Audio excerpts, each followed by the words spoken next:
నేను జియో మార్ట్లోకి వచ్చిన తర్వాత నాకు బ్యాడ్ హ్యాబిట్ అలవాటు అయింది. ఎంత అనుకున్నా బ్యాడ్ హ్యాబిట్ మానలేకపోతున్నా. ఆ బ్యాడ్ హ్యాబిట్ ఏంటంటే మంచితనము. ఆ మంచితనం వల్ల మా ఫ్రెండ్ చాయ్ పిలిస్తే వెళ్ళాను. నేను చాయ్ తాగానంటే నాకు పాలు ఇప్పించిండు. పాలు చాలా వేడి ఉండడం వల్ల నోరు కాలింది.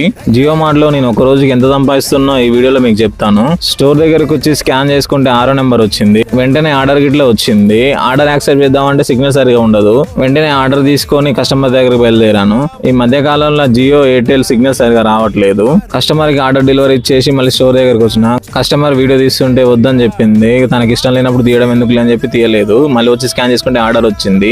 జియో మార్ట్ లో డెలివరీ బాయ్ గా చేస్తున్నా అంటే అందరూ ఏముంది బండి మీద తిరిగేదే కదా అనుకుంటారు. నిజానికి చాలా కష్టంగా ఉంటుంది. బండి మీద ఊకే తిరగాలన్నా బాగా రిస్క్.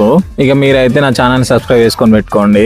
ఆర్డర్ కూడా డెలివరీ ఇచ్చి నా ఎర్నింగ్ చూపిస్తున్నా చూడండి. అన్ని 70, 35, 40, 85 ఆల్మోస్ట్ ఒక 8 hours వర్క్ చేస్తే నాకు 20 ఆర్డర్స్ అయినాయి. 20 ఆర్డర్స్ కి నాకు 905 రూపీస్ వచ్చినాయి. నేను చెప్పినని కాదు, జియో మార్ట్లకు రావాలనుకుంటే రండి, కానీ ఈజీ ఉంటుందని మాత్రం రాకండి. ఏదైనా కష్టం ఉంటుంది. మనీ ఎవరికి ఊరికే రావు. కష్టే ఫలి.